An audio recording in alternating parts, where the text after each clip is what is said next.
right? So I think it gets dangerous when you have people that aren't doctors who are getting people prescription grade drugs in the gray market that could be coming from Chinese bathtub. Which a lot of them could be. Yeah, or wherever it's coming from that you don't know where it's coming from. Today's guest, an elite fitness coach, an entrepreneur who's built real results in an industry full of shortcuts. Michael has been coaching for over a decade, helping more than 1,000 clients transform their bodies through disciplined training, structured nutrition, and habit-based systems that actually last. His work goes far beyond aesthetics. He's been known for coaching high performers, entrepreneurs, and executives who want their physical health to support their performance in life and business. What truly separates Michael is what he's built off the gym floor. He's a founder of a high-ticket online coaching business that is publicly shared and has generated nearly $2 million in total revenue, built without relying on gimmicks, fads, supplements, or influencer hype. He scaled from a grinding long hours as a personal trainer into a fully remote global coaching operation, proving that discipline and systems still win. On top of that, Michael has mentored other coaches, trainers, helping them build profitable online business of their own, with clients reporting their first $10,000 months and 40 plus months, and the biggest income weeks of their careers. Michael is also known for taking uncomfortable but honest stances in the fitness industry. He's openly critical of shortcut culture, fat loss hacks, and the growing misuse of peptides, pushing a fundamentals first philosophy built on accountability, consistency, and personal responsibility. His belief is simple. Most people don't need optimization, they need standards. He shared this message on major platforms. This isn't a conversation about trends. It's a conversation about discipline, systems, money, performance, and earning results the hard way. Please welcome Michael Sheedy. Thank you, brother. Pleasure, brother. Couldn't have said it better myself, dude. What an intro. All right. Yeah. So it's the start of the first quarter of the year. I'm guessing these are the seasons where you guys really start ramping up business, right? Because everybody's new year, new me. So what's usually going on at this time of the season, and that you think changes as the seasons go? Yeah, no, good question. Yeah, I think it's, cliche, but a lot of people are evaluating their year before entering the new year, what they did right, what they did wrong, where they want to improve. So yeah, there's an influx of people that are, reaching out for help. But transparently, I stay pretty busy all year long, just from my communication channels that I'm in, and also just with the client base I have. But I think there's a lot of people that are looking to start their year strong. And I've had, quite a few people reach out and are like, hey, I want 2026 to be better for me than 2025, which I fully support. But like my question to them is like, or my statement would be, let's not do this again next year. Like, the reason we're having this conversation is because you haven't yet made it, a lifestyle habit yet. So that's my goal with my clients. Yeah. So where do you think it traditionally falls apart for most people? Right. It's obviously like, I have these, and I'm not even a personal trainer. Bro, how do I get in shape? How do I get in shape? It will be like the first month. And then I don't get those messages for the rest of the Yes. Yeah, no, 100%, brother. So what it is, without a doubt, is the pain and pleasure that they attach to their goals. So all behaviors really are, for humans, you're either running from pain or you're running towards pleasure, right? And you can reframe how you think about your habits and your goals based on your perspective of what is important to you, the pain or the pleasure. So one of the first fundamental questions I ask people, it's like, bro, of course everybody wants a six pack. Of course girls want a bigger butt. Of course guys want a big chest and bigger arms for the aesthetic reasons or whatever else. But that's really not important to me. And what's more important to me is, why is that important to you?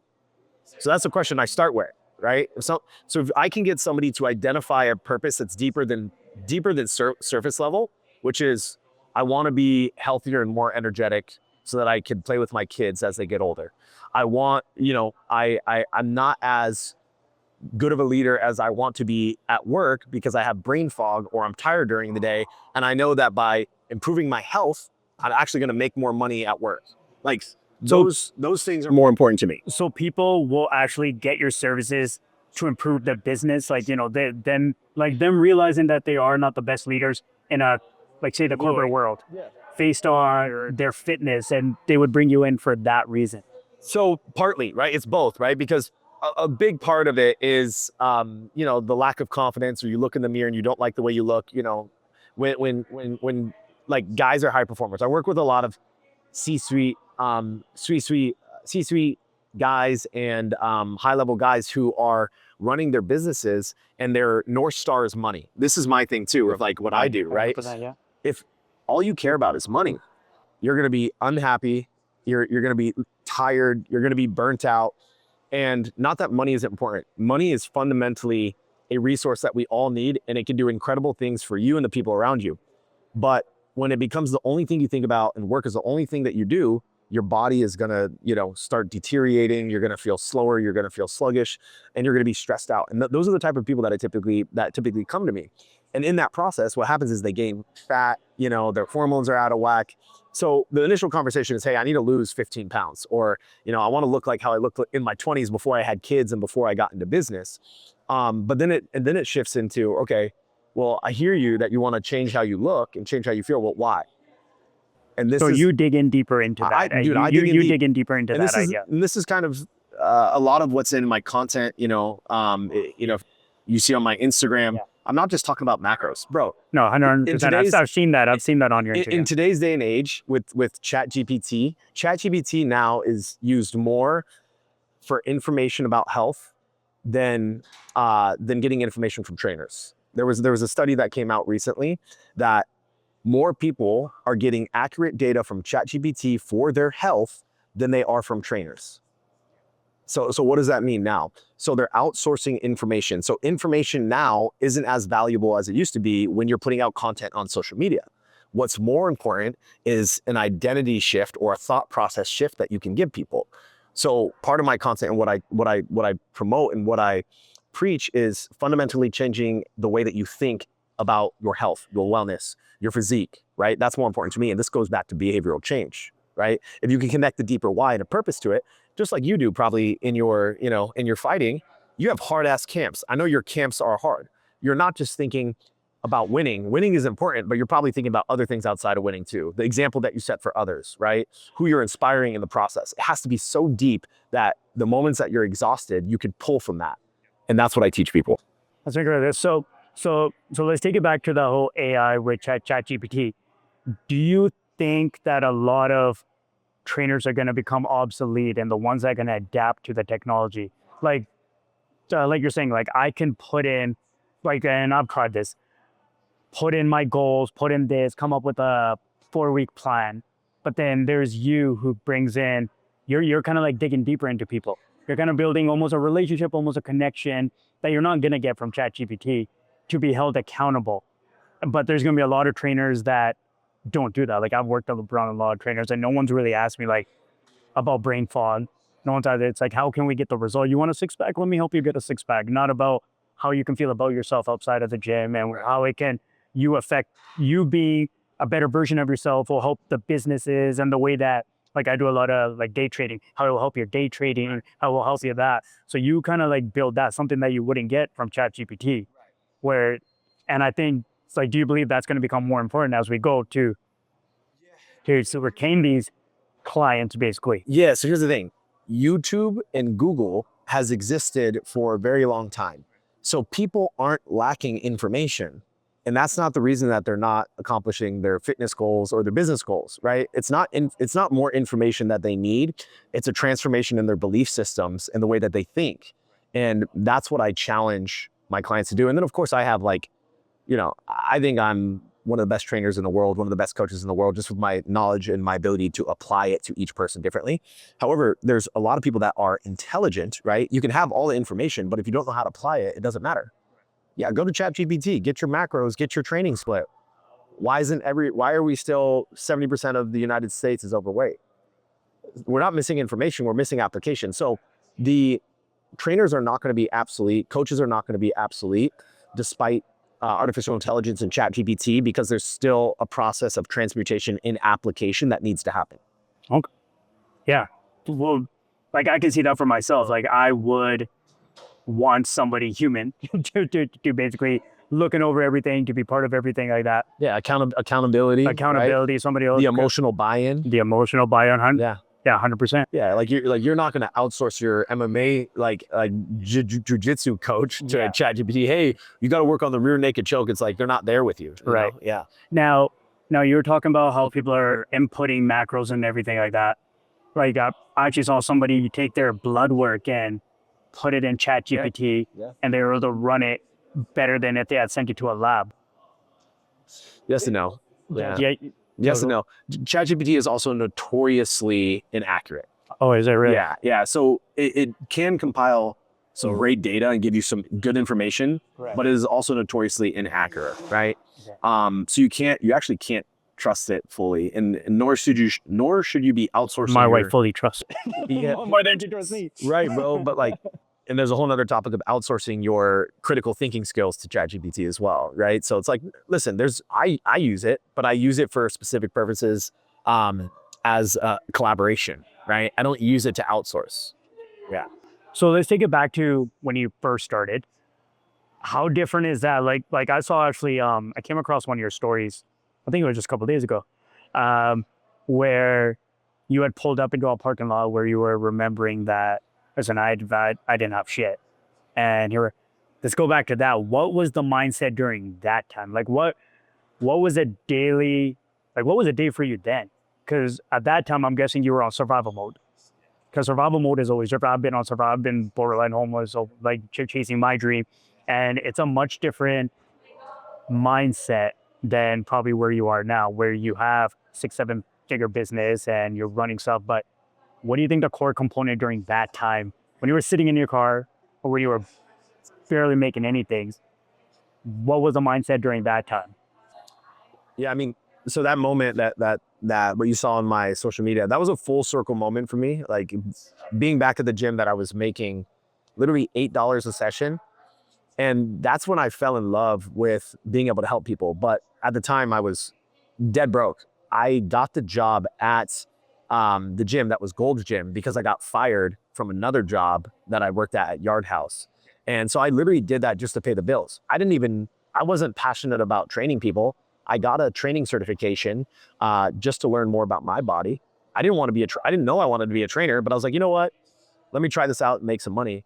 Started doing it. I was like, man, I love being able to show up for somebody and be able to potentially change their life, right? Potentially like completely change their, yeah, like this person's gonna live a longer life. They're not gonna die from disease. They're gonna, show up in their life like happier. Like I don't think there's a better gift that you can give someone else. Personally, there's not many things that you can do better than helping to improve someone else's life. And at that point, I had conviction. But what's interesting, you said your mindset is different. It's actually not. My mindset is similar, but it's changed in how strong my purpose is.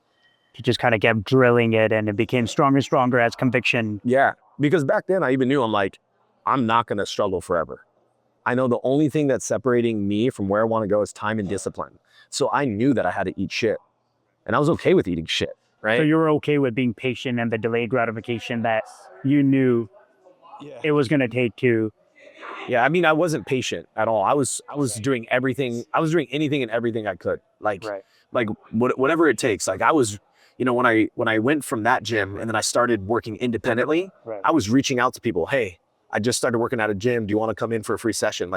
And that's where that kind of how you started at the start. You were offering that, and that's what I was offering you had to give that free training just to be able to start making money. And then I started paying rent at a gym that was it's like $400 a month. So I got my first client. Right when I got that first client, I started paying rent. So I was breaking even, but then I started studying all parts of making a business successful. So I had mentors around me at the time as well. And I think it's important. That's another big thing for me that has helped me a lot is I was really big into self-development, and I still am. And I was reading a book and it was like, find someone, Success Leaves Clues. I can't remember what book I was reading. Find someone else that's been extremely successful in the space that you want to be successful in, and just, start talking to them or insert yourself in their space. So started working for somebody else that was very successful, another trainer. He taught me a lot about business. He taught me a lot about marketing. And that's when I also started understanding how important marketing is specifically for business as well. Yeah, it's weird because I've been coming across literally that information this whole week about mentors. You need to find a mentor. You need to find, like, it's weird. I think I was listening to Tony Robbins the other day, and he was talking about the mentor. Jim Rohn took him in, and he had to pay all this money. I had to choose between a janitorial job and then I was listening to the same thing earlier the this diarrhea week. machine. Yeah. So I listened to that, and then I've heard it like in multiple places. Everyone's like, you need to find a mentor. Where like I always felt like, and this is me now. I'm starting to dive into that same world. I'm starting to understand that you do need that. But I always thought I would be like kind of that nagging person. Like, why would they want to give me time? They're these well-established individuals. That why would they want to let me come be in the world? But it's crazy if you talk to these guys, they want that too. As long as they recognize that you're humble and hungry. You're humble and hungry, and you have that tenacity. And yeah. And I think it's also this. There's not many people that are going to help you from 0 to 1. 0 to 1, you have to scrap, you have to earn your stripes. But from 1 to 2, there's a lot more people that are willing to help you after you've already proven that you're willing to do the work and eat shit for a period of time. Yeah, I totally understand that, because like when I first started MMA, couldn't get a single sponsor. Everyone's like, you're probably a gangbanger. We're not going to attach ourselves to this sport, because I was doing it when it was illegal still, like in Canada. And then once I got to a professional level, now everyone's like, oh, but I'm like, I needed you guys here. Like, this is where I was being a bouncer, holding down 2-3 jobs, doing door-to-door sales and stuff like that. And now so I completely understand that. What do you see in this industry? What do you see that's wrong with this industry? It's like, obviously social media is a big player, and you're going to try to sell something like obviously we're going to get to it in a little bit about peptides and all that kind of stuff. What do you think this, so it's almost like social media influencer fitness trainers now, right? And where do you think they go wrong? I think the biggest thing that's wrong with, if we attach the fitness industry to social media, which is actually such a massive part of the fitness industry, because where's everybody getting information from right now? It's TikTok, it's Instagram, it's YouTube, which I think long form YouTube, you can trust more than short form content, because there's such a low barrier of entry to create content and be seen as an authority, where I think the biggest thing wrong is coaches and people that are making money their North Star and not impact. That is 100% what's wrong. And since people have seen what's possible without ethics, without morality, and being able to take advantage of people not knowing any better, it has created a trend and an uptick in the amount of people that are willing to get other people to buy things from them, whether it's coaching services or products that they don't even stand behind. They just want to take your money, and that's all they care about. And the fulfillment aspect, meaning like their actual coaching, is like trash, right? They're giving like, there's companies, I'm not going to throw any under the bus, but that are in like massive litigations and lawsuits because they promised one thing and did another, right? And it's so easy to be misled in today's day and age with social media, because anybody can say that they're X, Y, and Z, and you can't go and check their credentials. And that wasn't always a thing. Back before social media existed, if you were a trainer, you had to have a certification, you had to walk in a gym, and if you were on a gym floor, you were trusted with somebody's health. Fair enough. Yeah, it's like, that's where, like, how do you find it?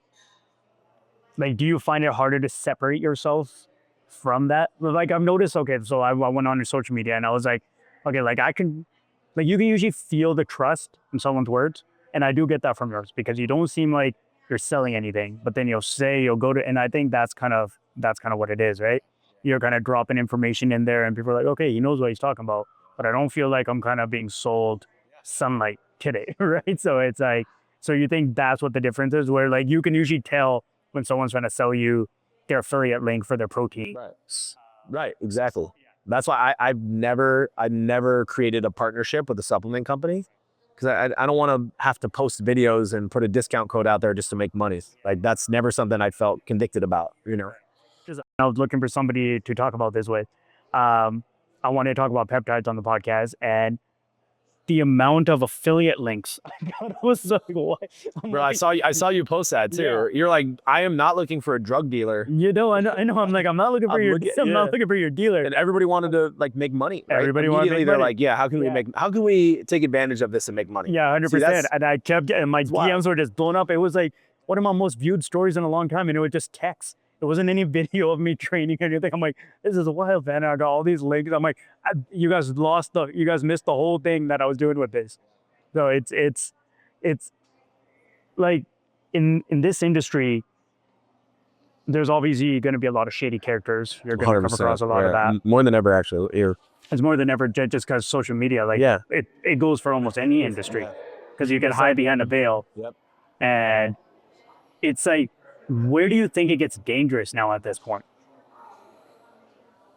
Do you think it gets dangerous at this whole peptide culture thing? Yeah, I mean, I think right now it's a massive gray area. The federal government is actually looking to step in. I believe they started to with some of these companies that don't have like legit scripts, aren't getting pharmaceutical grade peptides, and they're going to be cracking down. And that's my worry. I actually do believe in the science behind peptides, and there's like legitimate use cases for them. Like, yes, it can help to increase your growth hormone through signaling your pituitary gland. Yes, GLP-1s have been around for quite a while for weight loss for very overweight people. But now that we're stepping into a space where people are using it more for vanity, and now that's what sells, right? So then these companies are going, oh, like people are just starting companies out of the blue. The people that are starting the companies don't understand the science. They're just wanting to sell things. And the people that are buying them don't understand the science either. They're also just wanting to buy things, right? So I think it gets dangerous when you have people that aren't doctors who are getting people prescription grade drugs in the gray market that could be coming from Chinese bathtub. Which a lot of them could be. Yeah. Or wherever it's coming from that you don't know where it's coming from. Right. So would you say, okay, so when I kind of heard your whole stance on this and stuff like that, what I took from it, and you can correct me if I'm wrong, you're not entirely against peptides. You're against the idea that there's a couple ideas. Well, first of all, the shady characters, social media influencers that will sell it and like, try to get. And then the other idea is that if you don't change your habits, your lifestyle, and you think this is going to be the thing that solves it, that's where it also goes wrong.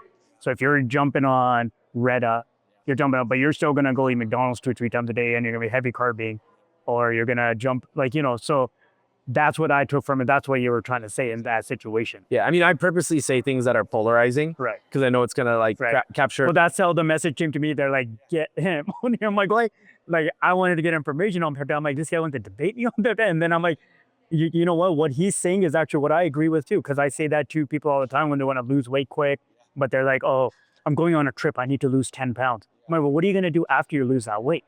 You're gonna go right back on it. This whole Ozempic thing. Like, I know friends and stuff like that jumped on Ozempic, but never changed a thing. We're still drinking, still eating shit food. And now it's just like abusing steroids, right? Exactly. It's the same thing. Now it's just put under a different veil, right? Because it's the trending thing right now. Yeah. And yeah, I think that's the issue. Like specifically with retatrutide, the issue with people taking it for weight loss that aren't focused on their nutrition, that aren't eating well, that aren't exercising, is you're slowing down so much of your gut motility, which is reducing your appetite, and you're paring down so much muscle tissue that you're slowing down your metabolism and you're aging yourself faster. Oh, shit. Just to look a certain way. So it's completely a vanity metric. This isn't about health. Right. GLP-3, which is retatrutide, actually has use case for somebody who's insulin resistant, pre-diabetic, and is very overweight and needs a kickstart to their journey. Gotcha. But like somebody who's just, an average person who wants to lose weight, I don't think it's a healthy route. Especially because most people aren't doing what they need to do on the habit end. Right. Eating enough protein to support lean muscle mass, right? And like, I don't know if you saw, Chipotle just came out with a Ozempic GLP-1 friendly menu. What? With so like even restaurants are taking, like fast food chains are taking advantage of the trend as well. So we're completely, it's crazy. We're in the trenches right now of this whole peptide trend. Like for myself personally, like I fully tore my ACL and I had full reconstruction done, and I did do BPC 157 with my rehab, and I cut down, like I feel like it's what made it stronger. But there's also nutrition, there's bone broth, nutrition behind it, making sure I was getting my cartilage stronger and making all the nerves stronger. being in the pool. So there was a certain thing, but I can totally like, you got these older people that are going to drink all day, eat shit food and be like, hey, I'm getting shoulder pain. Let me get some BPC because it's the Wolverine stack. Yeah, but they're not healing because they're inflamed from the alcohol and food that they're eating, right? But BPC is great. I've used it. I had a torn rotator cuff and I used BPC 157 and TB 500, and it had a great effect. That seems to be like the introduction. Yeah, Introductory. yeah. Most people like do fine with it, and Right. it's not going to cause like hormonal disruptions or. Is there one of them that you find really dangerous because of the way it's being pushed on the culture? Like you being pushed through social media or something that people just don't. The GLP-1s, 2s, and 3s. Like the red. Yeah, those are the most. I feel like those are the most potentially dangerous. And those are the ones most people are going to jump on because everybody Exactly. wants to lose weight. Yeah, because it's the new phentermine, right? Fenben, right? And these were the drugs that were. It comes in cycles, right? There's trends that come in cycles just with new names. Phentermine, Fenben was used until people started having heart attacks. And then they made it something that was really hard to get, right? But that was being sold like hotcakes, and everybody used it, right, to get in shape. Even on the Biggest Loser, right?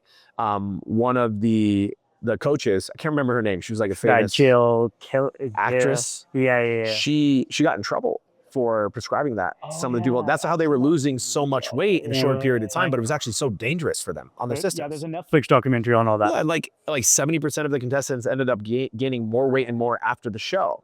So what is that? Like, there is going to be a cycle that happens from this where I'm telling you, by mid this year, end of this year, there's going to be people with issues with their metabolism, with their health. It's kind of what we're seeing with Ozempic right now. Yeah. Like we're seeing the Ozempic phase and all that. Dude, it looks terrible. I can tell when somebody's using it because their neck gets like sunken in, their face, it just doesn't look it. I don't think it looks good. So you're sacrificing your health, your energy, and your long-term well-being just to lose some weight when you could cut calories, work out, and be able to sustain it much longer. It's because I think we live in a generation with delayed gratification, and having to put in work for something is just like that's kind of how all these things are marketed, right? Quick fix, like take Ozempic, drop all this weight, and at the end of the day, it was FDA approved, right? Which is where I think the government and the pharmacists, where they got their cut.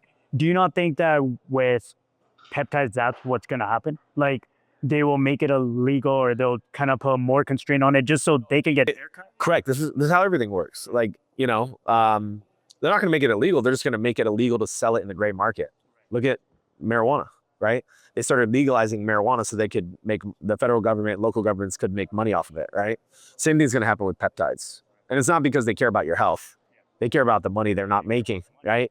But in turn, it's going to probably save some people a lot of, issues down the line, I think. So, we'll go through some different age groups here. We'll go like somebody in their 20 to 30s. What would you say would focus on their health right now? Like obviously, I knew like 21-year-olds that were on growth hormones. I'm like, dude, your whole body's making it naturally right now. Like, why are we why are you on this right now? What do you think the goal between 20 to 30 is for like nutrition, your fitness journey, even in an age of peptides? Like if you were to do peptides in any way, is there anyone that you would recommend? Here's my stance. Nobody should be using any drug that changes your hormones if you're not getting blood work done. EBC is not that's something that, improves your tendon strength, but nobody should be getting drugs that change, pharmaceutical drugs, which are peptides, by the way. It's not a supplement that's sold at the supermarket. You have to get it online, right? This gray market that isn't getting blood work done first. So that's number one, right?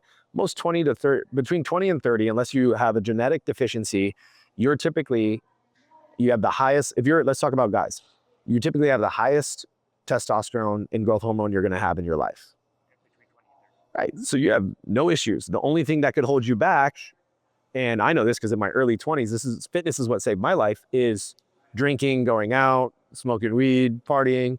That's the only thing that's going to hold you back. And if in turn you can understand and get educated in nutrition, eat well to support your energy so that you can start getting ahead. A lot of people, I think the generation right now, you're a little bit older than me, but the generation behind us, 2 behind you, 1 behind me, they're going to have some issues because they're more prone to instant gratification than anybody else. So what does that mean? They're sitting inside all day. They're on their phone. They're playing video games. They're getting Uber Eats. They're eating like shit. They're completely distracted. And they're building their systems to be like hyper focused on dopaminergic activities, including food. Scrolling, everything, Right. food, everything. Yeah. So you're not going to be successful unless you first conquer yourself. So I think the best thing if you can do between 20 and 30 is have some discipline. You don't have to go crazy, but build muscle while you can. It gets harder in your 30s. Your joint, you tear your hip, your ACL, your knee. Like I've had injuries in my late 20s that I didn't have in my early 20s. Like you're indestructible. So build muscle, work out hard, eat really well. In turn, you're not going to want to drink alcohol, right? You're going to be able to be more successful and put the time in. So I think that's the best time in your 20s is to focus on mastering yourself, your discipline, and your what you eat. You know, not partying a ton because you're going to waste time. You only have, you're not going to get that time back. So I think that's the best thing to focus on. Okay. So then 30 to 40 then. Yeah. So 30 to 40 is different, right? So 30 to 40, typically people are more established in careers, right? They're working more. Either they were already in shape in their 20s and now they got out of shape because they had kids, or they're just completely invested in their business, or they were never in shape in their 20s and now they're like, fuck, like I'm behind and I don't want to wait until I'm 40 to start making a change. So the best thing that people can do in their 30s and 40s is get blood work done. If you're over 30 years old and you haven't had blood work, 100% you should be getting a comprehensive, blood panel done to test, any vitamin deficiencies. Are you vitamin D deficient? Do you have, are your organs healthy? Is your testosterone, free testosterone, IGF-1, all these markers, and I always compare it because I work with a lot of guys in business and you do day trading, right? You're not just looking at the end outcome. You're also looking at in between where the stops, where, those are your KPIs. Key performance indicators. Okay, this is going to stop. This is going to go up. Whatever it is in your business, you have the same thing. Your body's the same way. It's like a car. You don't just look at the exterior of your car. You're going to look at how many miles has it had. Does it have any did it ever have any maintenance done on it? The Carfax. Your body, you need that from blood work. After 30, you get that done. Once you figure that out, now you can understand if your age and genetics are holding you back from making improvements as fast as you can, or if that's something that's not a problem, now you can go all in. And what people in their 30s and 40s, between 30 and 40 are going to benefit is the mental clarity and the energy they get from eating really well. A lot of people, So they'll notice it more. they're going to, like I work with people that are like, in their 20s, but also 30s and 40s and like mid 30s. I have a guy working with me for 1 week who just changes eating more frequently, right? A lot of people fast, but they do it undisciplined. They're not eating till 2 o'clock, 3 o'clock, and they're just drinking caffeine all day. And they're like, oh, I'm not hungry, right? And then they feel sluggish and tired and like they have brain fog. The best thing you can do is start eating 3-4 times a day, start taking electrolytes. And that's where mental clarity and energy and focus are more important in your 30s than it was in your 20s. So are you against intermittent fasting then? Intermittent fasting has its use cases. I'm not against it, but I think people do it in an undisciplined way. Okay. Like, I have people go, oh, I practice intermittent fasting. Yeah. No, you're just not eating. Right. And So you're what eating would one be meal a a day. disciplined intermittent fast compared to an undisciplined? What would be a disciplined intermittent fast? So it's like, typically it's a 16-hour fasting window and an 8-hour eating window. You can give or take a couple hours here or there. But you would also need to eat enough protein to support your body weight and also your recovery from workouts. I'm 200 pounds.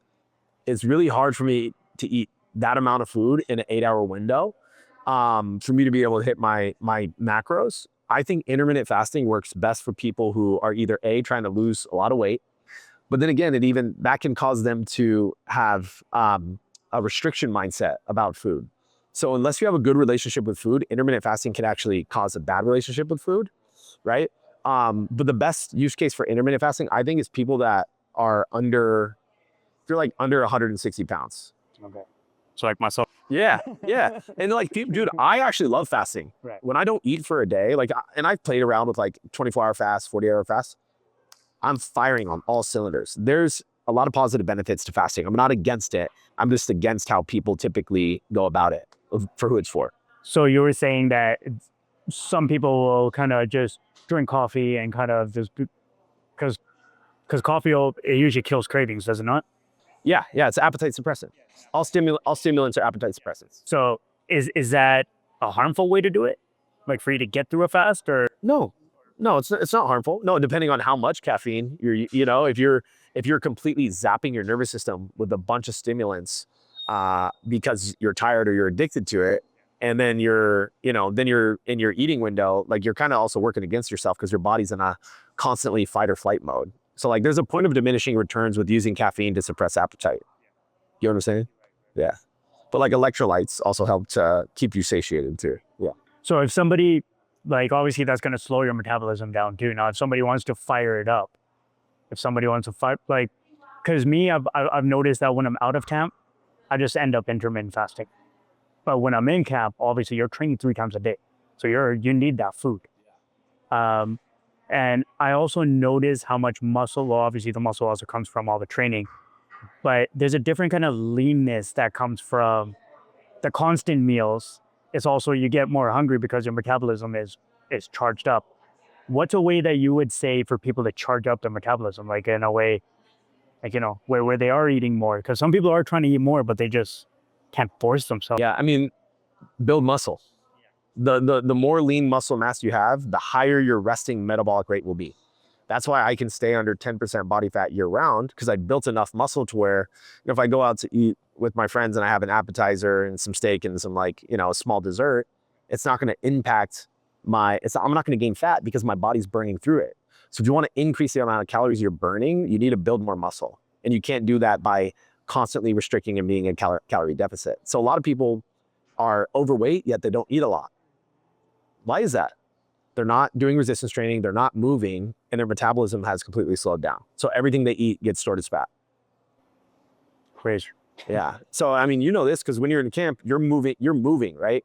You're moving, right? And you're eating. So our bodies are incredible at surviving and adapting.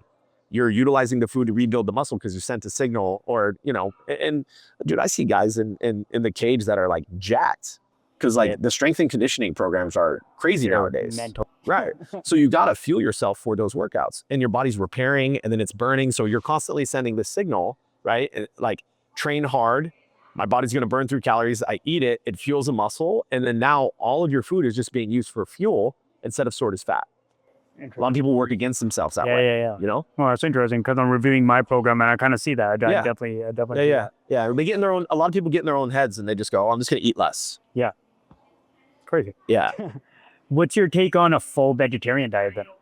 Like, if you're fully so my wife is vegetarian. Yeah. And vegetarian, you still do.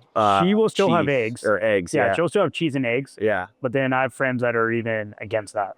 Me, I'm not a vegetarian. Yeah. But yeah, and I can see her energy always being down because I don't know where she gets her protein from. Yeah.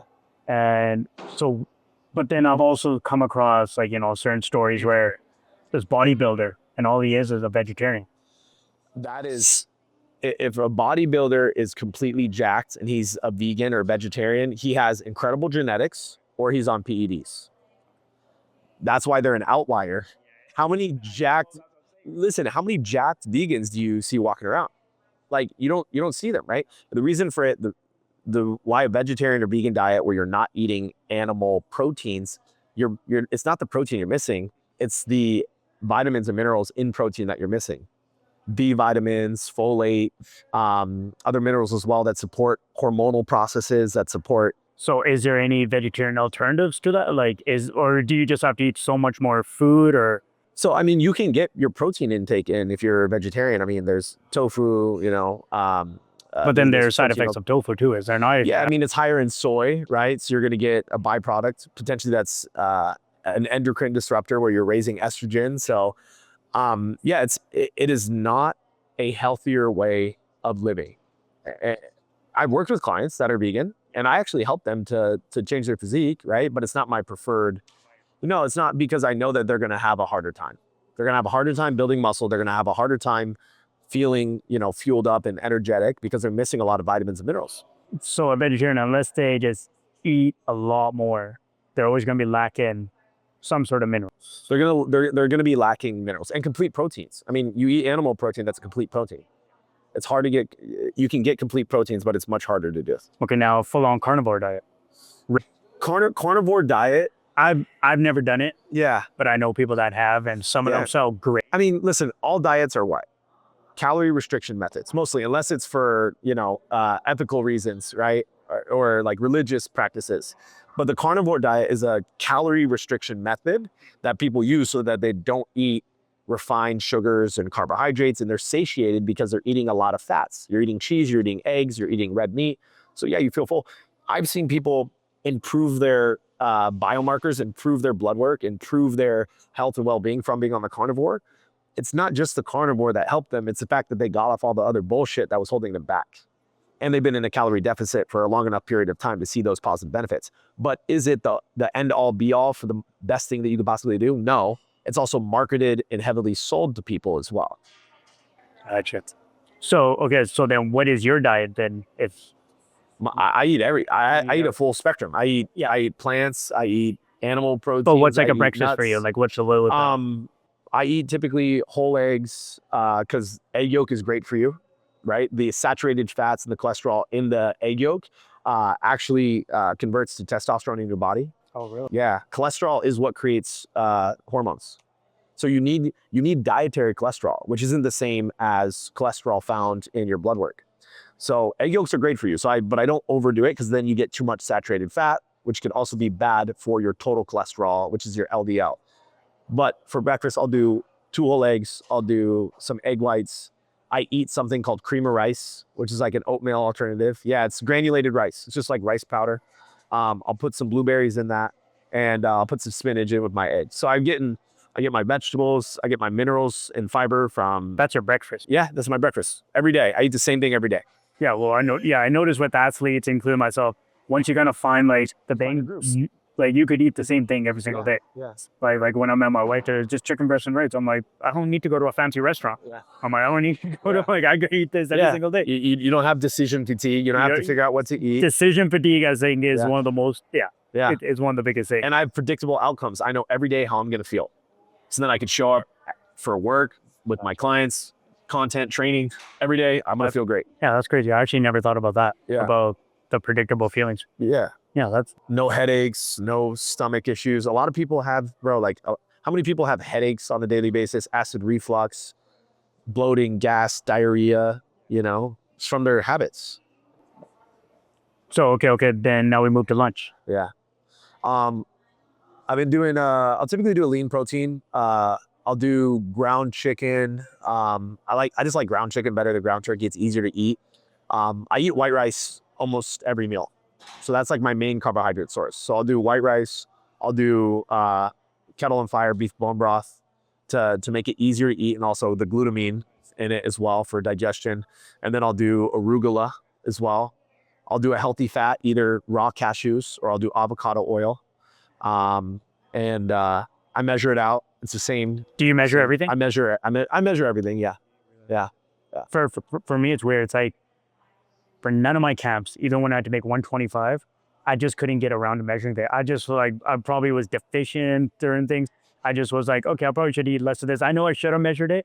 That was one of those things. It was like, almost felt like you were saying, decision fatigue. I was just like, there's too much already going on around my camp. I got to do this, and this. The last thing I want to do is measure out my food, but it seems like that is. Yeah, once you get in the habit of it, it's easier, right? Like I know off the top of my head exactly all of the increments for everything I eat during the day. Like after this, I'm gonna go home and eat, and I know exactly how much I'm gonna eat. Okay, what's your dinner then? Yeah. I'll swap between either steak or salmon. So I don't do steak every day. I'll either do steak or salmon. So tonight I'll do New York steak. I'll do more rice, and I'll do carrots. I like raw carrots because the fiber, the keratin, it's great for your skin. It's great for your eyes. And then and then every other day I'll do salmon. The issue is if all you eat is red meat, because of how much saturated fats is in red meat, you're going to increase your LDL, which is going to increase inflammation in your body. So it's important that you get omega-3s in. A typical Western diet, American diet, is very high in saturated fats. Seems like it. Right? So there were studies especially done. In America, I noticed. Because in Canada, it doesn't seem the same way. No, your guys' portions are massive. Yeah, and it's saturated fats are found in a lot of processed foods. So there was a study done about steak, right, and how it's bad for you, and it leads to heart disease. It's not the steak that's the issue. It's the fact that you're not getting enough healthy fats, omega-3s in your diet. A lot of people, how many people are eating salmon on a daily basis? None. How many people are taking flaxseed oil on a daily basis? Chia seeds? None. Yeah. Actually, my kid is like the diet that my wife has our kid on. It's absolutely crazy. All he's eating is pumpkin seeds, chia seeds, overnight oats. I'm like, I don't get any of this. My kid's eating cleaner than I am. I feel like sometimes, but Oh yeah, got him started early. or got him started early. But she's still right now. My wife still wants to keep him vegetarian for now because she has her own philosophy around meat. Where me, like I've always ate meat.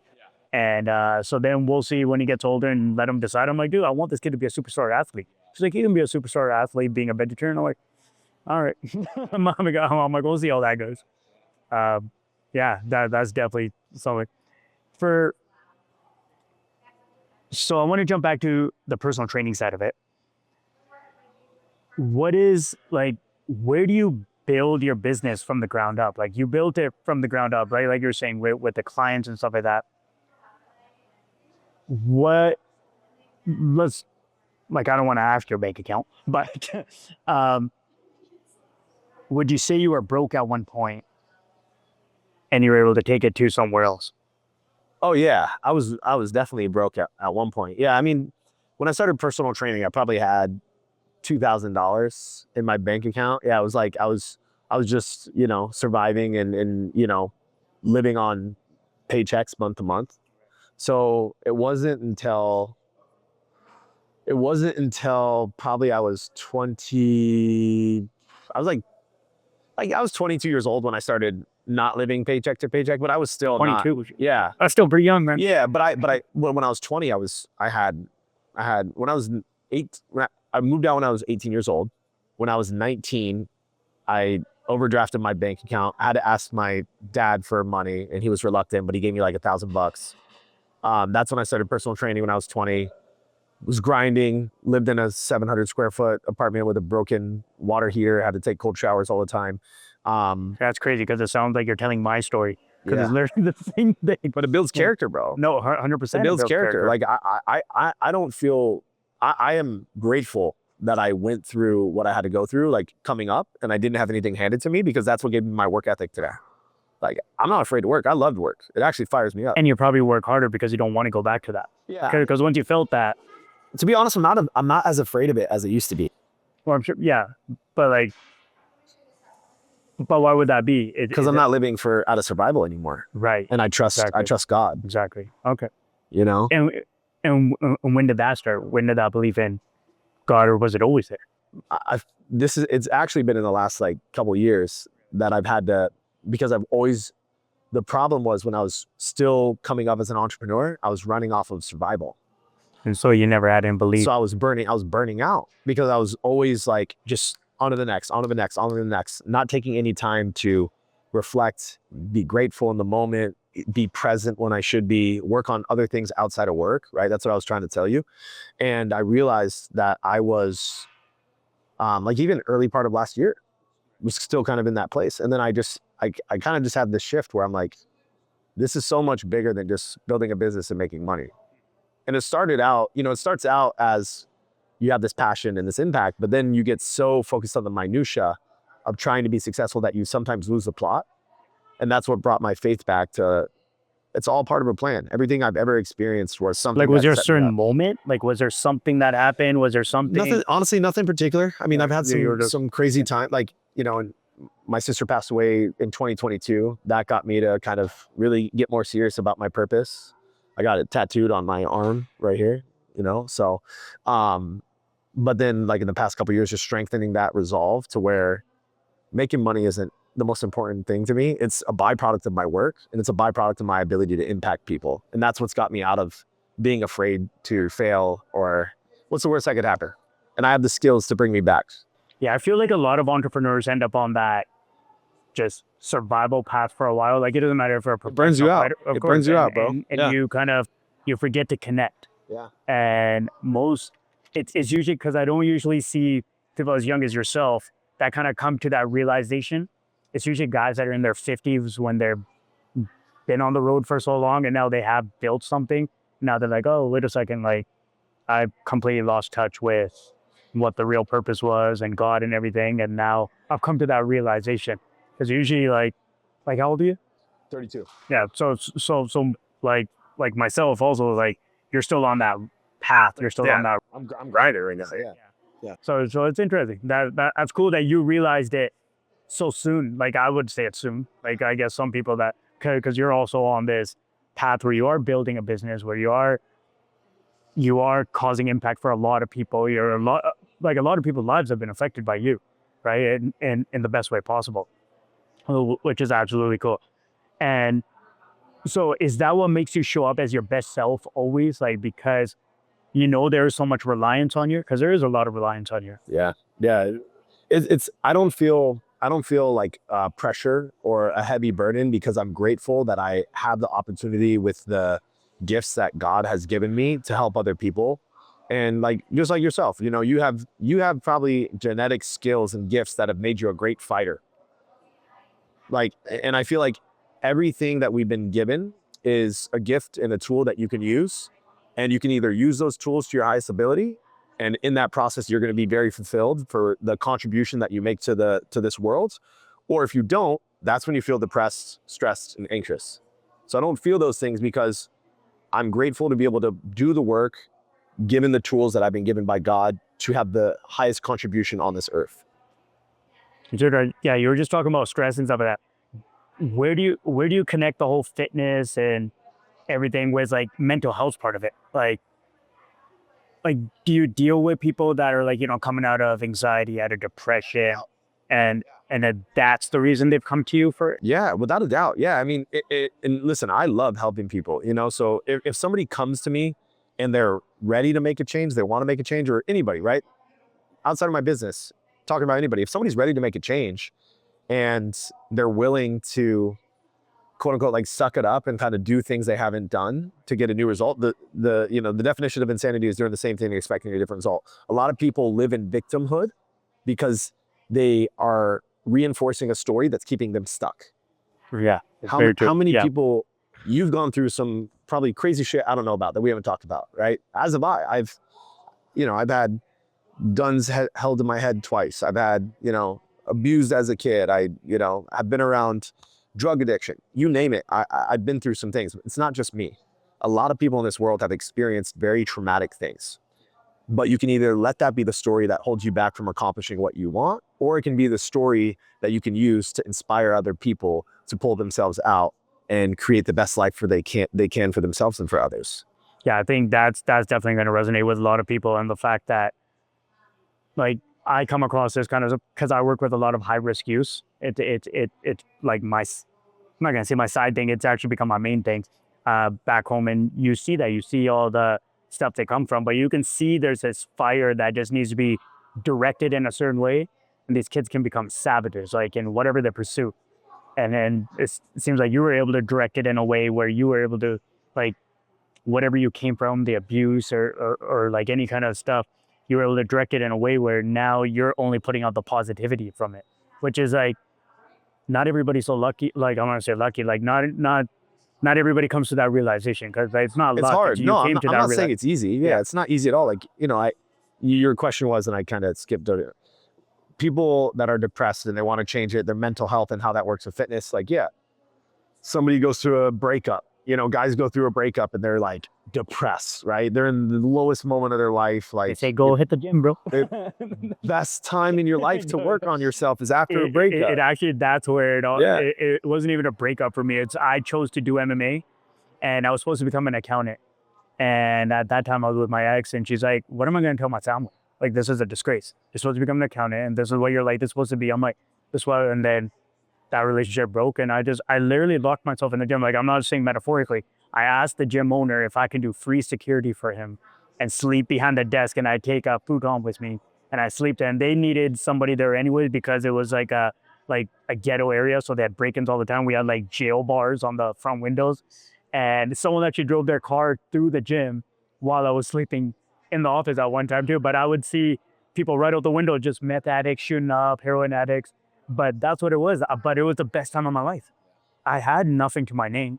They had like a food bar, so I make chicken breast with rice, and I do that, make 3 bowls, eat 3 times a day, lift all day with all these bodybuilders that trained. It was like one of those true like ghetto gyms where they're chalk in the Yeah, corner, yeah, yeah. you make a mess. Raw, It's a dude. Just raw gym. Yeah, authentic. Yeah, it's where all the football players used to come through, and iPhones didn't exist, bro. iPhones didn't exist. Yeah. And the weights are like, you know, they're rusting, and Yeah. nobody's complaining about it.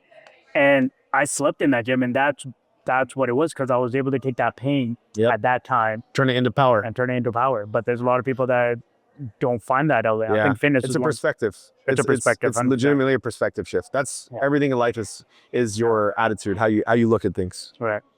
Have you gone through anything? Like, have you ended up in like a true mental health battle where it's been like, it seems like you got it pretty well put together. You've Yeah, right you're- now, I'm not gonna act like I've always I've always exactly. been- That's so what I'm saying. Like, dude, when I was living in that apartment, I was depressed, you know? And I say depressed. Depressed is a feeling. I was very low. And I think in those moments, it's the best time for self-reflection if you can have a high level of responsibility. Looking back then, I was still chasing girls. I was still, you know, not as disciplined as I could be. I wasn't waking up as early as I needed to. That was the reason why I was broke. You know, the reason why I was broke and I was mentally in a low place was not because of the world or my circumstances. It was me. So, and that's happened, you know, a couple times, you know, and that's the story of me being an entrepreneur who's chasing these goals and wanting to make a bunch of money and then burning out. It's because I lost the plot, you know, I lost the things that I needed to inspire myself to continue to do the hard work.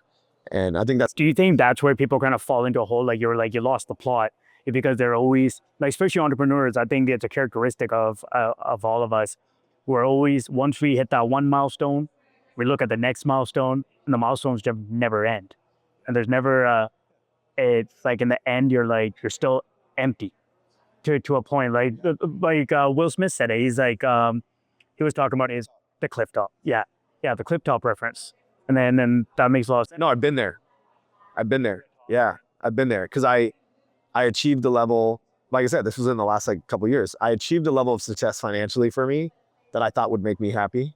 I bought a 911 Porsche. I got the dream place, you know, I got my dream loft set up, and I was sitting there like, I'm not happy, right? So then I had to evaluate that, and this is the conclusion I came to, and this is what a lot of people are missing. A lot of people are missing more buckets in their life that they can fill with fulfillment. So it's more than just making money. It's more than a relationship. There's two things that people make too big of a priority in their life that can completely shift their level of fulfillment and happiness. It's making money or their work and a person that they're in a relationship with. If you make somebody that you're in a relationship with the center of your universe, whatever happens in that, you're outsourcing your emotions to that situation. And if that folds, what do you have left? You have no life outside of that. If you make your work and making money the only place for fulfillment, once you reach that goal, you have nothing else outside of that. So the question is, outside of work, outside of a relationship, what other buckets are you filling up? Your friends, your family, your faith, your spirituality, your personal development, your fitness, community, connection, hobbies, interests. Those are all buckets you can fill in your life that you'll find fulfillment in. So would you say like what if you make your children your universe? That's also, yeah, I don't think parents shouldn't do that either, right? Yeah, because if anything goes wrong with them, you're not in a present state of mind. You're not in a state of gratitude. You're not excited. You're not, you know, you're going to be in a low frequency, right? So higher frequencies are, you know, when you're operating out of the perspective of wanting to be your best to contribute to the world while finding fulfillment in multiple facets and areas of your life while still pursuing a goal. Like for me personally, I feel like my son is like this different driving force for me now, because for me, it was always chasing the next victory. And then I used to always have this, like, I think all fighters go through this, and this is why Post-fight blues. the post-fight blues. So you get this high, you've been dreaming of this high. You build 8 weeks, you dreamt about it, you manifested it, you put in the physical work, the mental work, you finally get your hand raised, you get that high, everyone's blowing up your phone, you're going through the whole thing. And then on Sunday morning, it just already starts plummeting. And by the time you get to Monday, you're like, on to the next. And you're just like, dude, like, what was the point of that? Like, my wife was talking to me about maybe doing a couple more fights. And I was like, it's not as simple as that, because now I have to fight for something more. And because I know what's going to happen, I'll do that fight, I'll win that fight. And then the Sunday morning, you think I'm just going to walk away and I'm going to be like, oh, I'm content. I did this one comeback fight in the presence of my son. That was my dream, for my son to see me do what I had done long before he came. But I'm like, I'm going to just end up in the next thing. So I have to find other buckets. So I stay in the gym training. I'm always training with the best guys, because there's a lot of lessons that start disappearing if you're not constantly in the gym. There's a certain discipline that I've built that I know can take him to the top. But if I don't keep rehearsing that, I easily forget things all the time. And if I'm not living through that every day still, I have to keep refreshing that. So that's why I'm saying, like, I use my kid as like my motivation, be like, okay, now I got to go to the World Jiu-Jitsu Championship. Yeah. So I got to train for this. Set an example for him. Exactly. Yeah. So I got to keep, like, my bucket has to stay filled with the skills and the lessons and going through struggles. And it's more robust. It's more robust and stuff, and the businesses and keeping like, building this out and stuff like that. So it's like, I think my wife always understood that making her the universe. She always told me, she's like, I'm the second wife, MMA is always your first. So I think that where you're saying, like, making everything the center of your universe, I went through a crazy depression of I always dealt with depression, but it hit me really hard after I tore my ACL. Yeah, because it took you away from the one thing that you were putting all of your, which I think is fine sometimes, but look what happened when it was gone. Exactly. And the one time that I didn't care that it was taken away was during COVID, because I knew it was taken away from everybody. But when the whole world kept moving, when I tore my ACL and the replacement fighter got put in for the #1 spot for the belt and I got taken out, and it was just like, this was my entire universe. And then even up until my son was born, I was just fighting for this identity to get back to that. And I'm like, am I going to be the same guy again? Have I lost my way? I don't have that same strong mind. Like, I was really beating myself up. And then my son was born, and I'm like, I found this new idea. Like, I'm just like, I want to become the best father. I want to become the best version of myself, because I need to show up as the best version of myself. But now I still need to be in the gym to still remember all those things that I learned on the mat, which allowed me to create businesses, which allowed me to become a good day trader, because it was all the lessons I learned on the mat. So that kind of translates. Yeah. You're being chilled out, and you got to fight through that with a smile on your face. Here, walk in the chair, you got up too pity. Yeah. There's not many things that are harder than that, and how to non-metaphorically still work. Yeah. So, like, like when I'm being stocks and stuff, and somebody turned against me, I know people that psychologically would whip themselves out. It's a logical fun, but you got to stay in that fire. So I do these, I almost kind of stay in it as I'm trying to understand where you're saying filling up the bucket. That's why I got to fill up the bucket. But I would say the core of me now is my son that's kind of fueling that though. So which is amazing. Yeah, it's like that's like one of your higher purposes and values is family. Right. And I personally, when you've been fighting long enough, you almost turn off a lot of emotional sides of yourself, because you have to. Right? Like, when you're in the gym, no one's asking you how you feel and stuff. Yeah. Kill or be killed. It's kill or be killed. And it's almost like when I come back from a fight, it would always be like PTSD. Like, I wouldn't know how to reintegrate to a relationship, to being a husband, to being present and stuff, because I didn't know how to feel. It's like this, she's saying she's happy. She's happy. Oh, shit. No, she wants me to ask her why she's down. Like, all these things, because in an MMA gym, everything's so raw and in your face. You get punched, you get hurt. You get kicked, it hurts. You get dropped, that's why you got dropped. No one mistakenly gets dropped. Right. So it's really interesting in that sense, where I had to create like a new identity on top of that, but still kind of remember my own. And I'm still dealing with it. I still, 2026, I had like, before 2026 came, I had like a long kind of conversation with myself. Yeah, totally. Because last year I was really having a tough time with it. Yeah. 2024 is when I tore my ACL, so I had a really tough time trying to come back from that. And then 2025, my son was born. Yeah. But now I knew that the way I focus for my fights is like, I'm all in. Yeah. Like, it's all in or nothing. So everything else around me has to pause. That's what it always was. Right. My wife stays in Vancouver, I stay in Vegas, I stay secluded, I train. Yeah.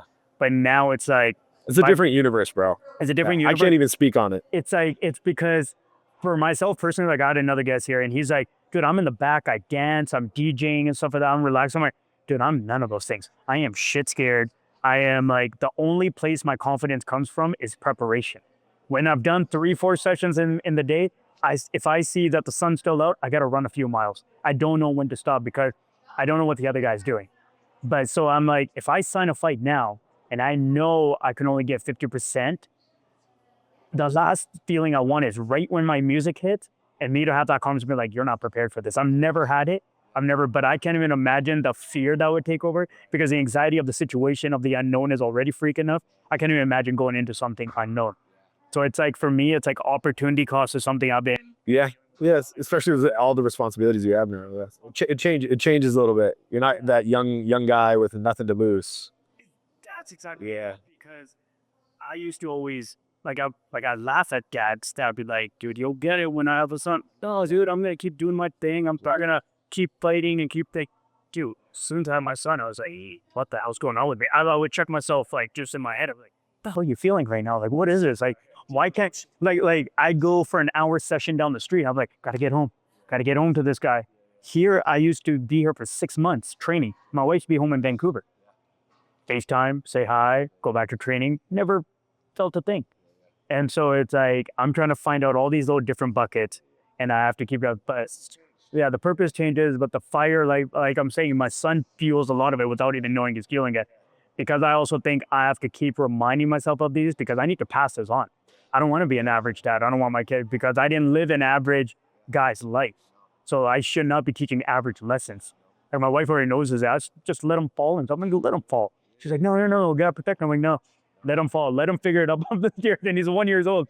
And she's like, no, we can't let that happen yet. I'm like, no, let him. I'm like, put him in a go-kart. I want him to start driving like an F1 driver. Let him go. But it's natural selection. No, natural selection. Dude, it's survival of the fittest in fight world of all worlds, man. But yeah, it's interesting that you were like, you had that perspective. So do you have kids? Sorry. Not yet. Okay. No. So is that definitely something, do you ever dream of that? Like, do you think It's my highest purpose. it's your higher purpose? Yeah. My goal is to further my bloodline, and I'm the last one. Yeah. Nice. That's dope. And I kind of went through a thing where I never thought I would have kids. I was kind of like, because I really was all about me. Because that's what fighting entailed, was like, I had to be, I'm like, nothing can come in the way of it. And now I'm just like, damn, like I'm an idiot for even thinking that. Yeah.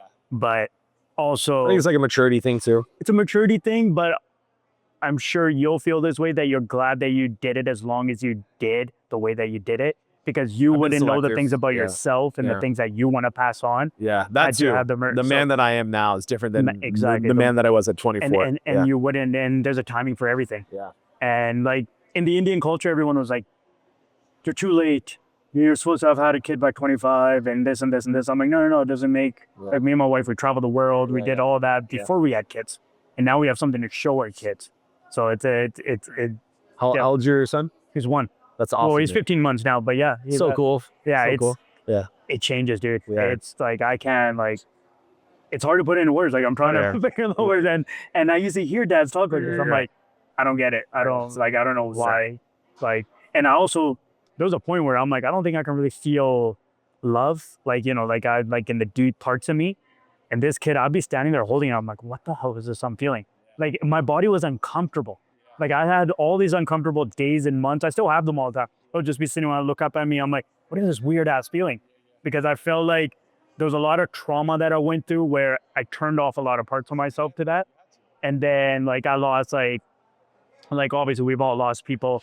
And I had a really good teammate.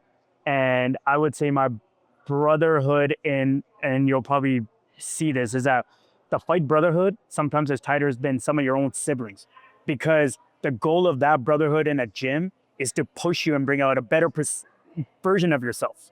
So they're actually, with their presence, they're helping you grow. They're making you the best version of yourself, where like, you can have siblings where that'll never happen. You grow up with them, they're a bloodline and stuff, you'll take care of them, there's a love there. But the ones that are in the gym, their purpose in the trenches with you.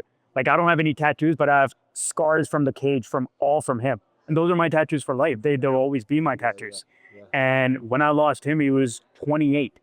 And just this guy that I knew would go to the UFC, who has fought some of the best guys in the UFC. And then all of a sudden just lose him, and it just like destroyed me. And still, even there was the point I was never going to come back to Vegas. I was never going to train again. And it still has never felt the same. But like, Sorry to hear, brother. I turned a lot of that part of myself off. Yeah. And I started noticing, I started getting like, I started drinking a lot. Yeah. I started doing these things to kind of, his spirit was wild. Yeah. He was a very wild dude. And so he could go all day, all night, still win fights, still go training. And so I was trying to like live through that. So I go to excess and I drink my ass off. And I'm not like, what am I doing? And then people start calling me out on it. Like, dude, you're trying to not be him, but you're trying to keep him alive by doing these things. And you're doing like, you're doing a very danger to yourself. So then I had to kind of just figure out things in that. And then I didn't feel really nothing until my son was born. And then everything started shifting. And that's when my life started reflecting on opportunity costs. Is it worth training for a fight to miss that milestone? Is it this and this and this? So it's like, you go through all these facets. Yeah. And I know you're going to go through it too, because you're already kind of on this thing where you built the business, you built this thing, you see that the calling is more than yourself, of taking care of these people, making them see the best parts of themselves. Now you're going to enter that chapter. And that chapter will be completely different else, which is like, I feel like, honestly, when I'm listening to you, you're years ahead of me right now, because I feel like I'm just coming up on realizing these things, but they're coming, but I'm realizing them a bit slower because I'm not even sure why, but it's conversations like this that allowed me to sit down like this. Yeah. And Everybody's on different timelines. Everyone's on different timelines, and I learned that when I had my son. That it didn't matter when I had him. He's here now, and he's my greatest teacher right now. Out of anybody that's ever instructed me. So cool, dude. So if for you to pass, what do you think would be the most important lessons for you to pass on to your kids? What do you think is going to be? Because you've lived through things, you've been through trauma, you've been through the bottom, you went to the top, you built businesses. I'm sure you didn't dream of building 6-7-figure businesses. You live truly your passion, where you're not stuck in a 9-to-5 job and you're truly living.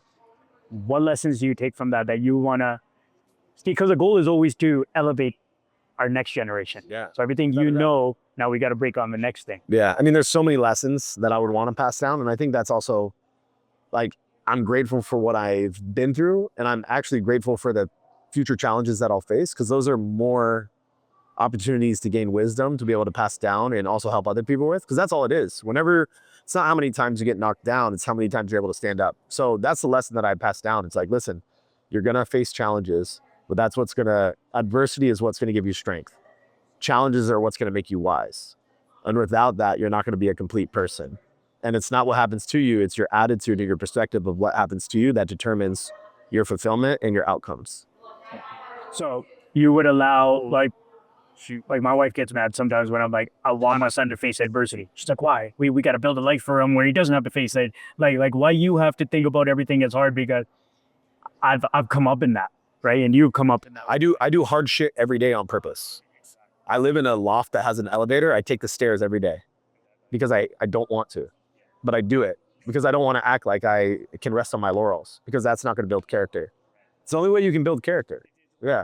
You build a ton of character in the gym, right? I know Vance, your friend, my best friend, he's created a very successful business because of the character that he built in fight camps, so and all the challenges he goes through that business. I think it's so important, right? So I know I'm going to be in a better position financially than my parents were to take care of me. And I can't wait to give that life to my kids, but more for experiences and like get them braces. But I'm going to have to purposely put them in positions to where I won't give them handouts, and they have to figure it out. I'll catch them, but I won't tell them I'm going to catch them. Yeah. Like Matthew McConaughey was talking about, I was listening to it the other day, that he's like, you gotta, as a father, you gotta lay back a little bit, let them climb 5 feet up, they fall, and let them climb on to the next branch. But then sometimes they'll climb up to the 50th branch. You're like, listen, like come down a little bit. Let me help you out. So it's like, you kind of keep pushing them up, but you always got to be there at the same time. And I noticed that with my son when he's kind of running ahead in the gym and stuff, and something scares him, he'll come back and just hug my leg, and then he'll reset and set back out, like just to let him know I'm just kind of, like I'm not hovering over him, I'm giving him his space. Where a mother's instinct, I think, is just be right there. It's more nurturing. And that's something I've noticed with my wife too, that it's like more nurturing. So she's, instead of that 5 feet break, she gives out 1 foot. Like if he falls, I got him. Where I'll hang back. I'll be that's the masculine leadership, though. It's what you got to do. Dude, it's been absolutely fabulous just sitting down with it. It's cool to just, because at the end of the day, it's like, we're all on different paths, but it seems like the same characteristics always keep popping up that are going to take you to the top. And it's been like, I'm going to continue following your business and all your stuff.